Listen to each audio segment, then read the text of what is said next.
want each of you to think of a recent Disney movie that you watched, came out in the last 3 to 5 years, that you absolutely loved. That's right, you can't. Disney is consistently dropping terrible movies. According to Deadline magazine, Disney's recent 2024 film, Snow White, lost over $100 million.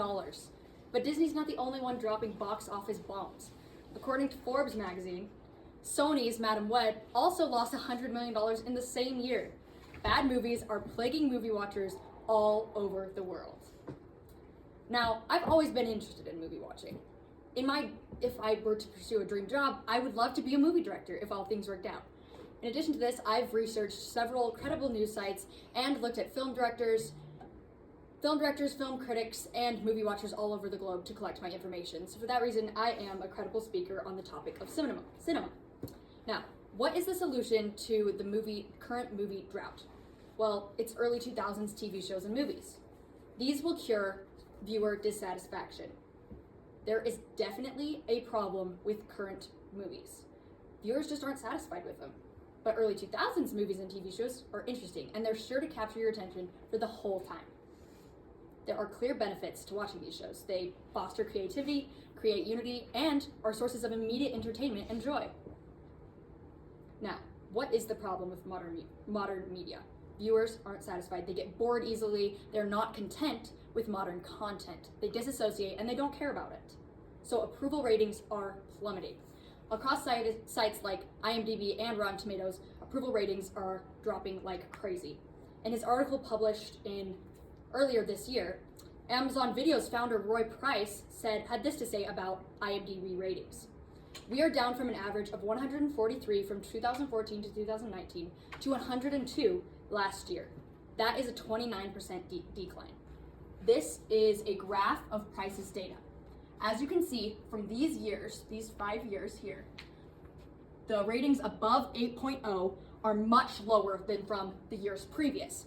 As the graph gets closer to the year 2000, the ratings skyrocket, clearly showing a decline in modern media. Now, the rating gap is increasing as the years go closer to 2000, so this shows that the movies are better in the early 2000s. Not only this, but film critics, directors, and movie makers also agree that modern movies are getting worse. According to 4-time Oscar winner Ridley Scott in a Screen interview, he said that modern cinema is drowning in mediocrity. He's not the only one that agrees with this, though. Film critic Brian Cox also said in an interview by World of Real, "I think cinema is in a very bad place. It's beginning to implode, actually. You're kind of losing the plot." Cinema has shifted from art to a mere cash grab. In a 2024 article published by Mount Marty University, author Christian Mickelson wrote, "Studios are shifting their focus away from making money, or away from art and toward making money, rather. Cash grabs like Indiana Jones, The Dial of Destiny, and the recent Star Wars movie are perfect examples of this trend." Critic Ahmed Khan also agrees with this. He says Hollywood has run out of ideas. So what is the solution? Well, Ridley Scott said in his interview that his solution is watching early 2000s movies, and I agree. The solution is clearly to watch early 2000s movies and TV shows. I have 5 examples of particular movies and TV shows that I would urge each of you to watch. Avatar: The Last Airbender, a TV show that spans 3 seasons and combines impressive characters and story arcs. The Adventures of Merlin, a TV show that spans 5 seasons and has long charted the top of the BBC ratings. It even boasts an impressive 88% audience approval rating. Kung Fu Panda, a trilogy that lasts for several hours and combines unique traditional Chinese art styles with slapstick humor, unconventional characters, and just creates a perfect example of animated movies done right. Count of Monte Cristo. Now this is an example of book-to-movie adaptations done right. Count of Monte Cristo is a 2002 film that includes plots of revenge, romance, and brotherhood. It's a great movie and one that I would urge each of you to watch. Lastly, Lord of the Rings. Now this is largely considered to be the best film trilogy of all time, but I would argue that it's one of the best movies of all time.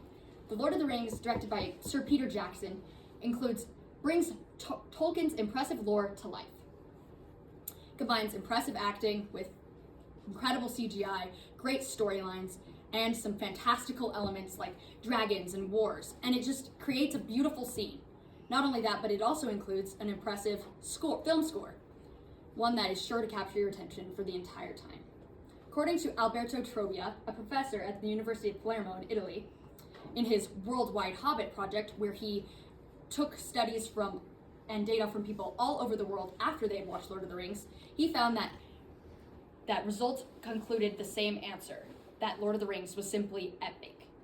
He interviewed a Brazilian female, a Nigerian male, and a Finnish male, and other people of all different demographics, and they all came to the same conclusion, which is that Lord of the Rings is a great source of media. So what are the benefits to watching these shows? Well, there's immediate satisfaction and joy when you watch them, but they also foster creativity. In my own case, after watching The Adventures of Merlin, I was inspired to start a dragon art portfolio, something that I never would have done if I hadn't watched the TV show.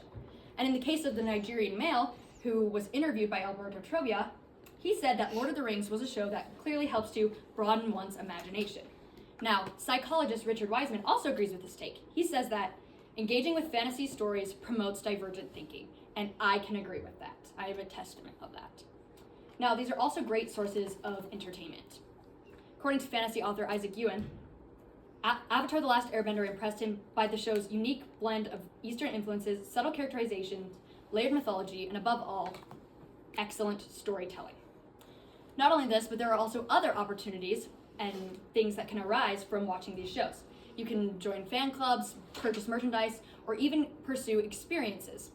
Now, in my experience, I was inspired to buy each of these merchandise after watching these TV shows and movies. I purchased these books after watching Lord of the Rings. They just give a little bit more information about the lore and all things Lord of the Rings and the inspiration and mythology. I was given this as a gift after expressing my interest in Lord of the Rings, and I purchased this life-size ring of the One Ring that currently sits on my nightstand. These socks I also purchased after watching Avatar: The Last Airbender. But there's also experiences that you could pursue after watching these shows. For instance, my cousins, after watching Avatar: The Last Airbender, they were so inspired by it that they went and watched a concert. So I've clearly explained the benefits, and now I will conclude. Firstly, we analyzed the problem, which is modern media. Then we looked at the possible solutions, which is these 5 pieces of film.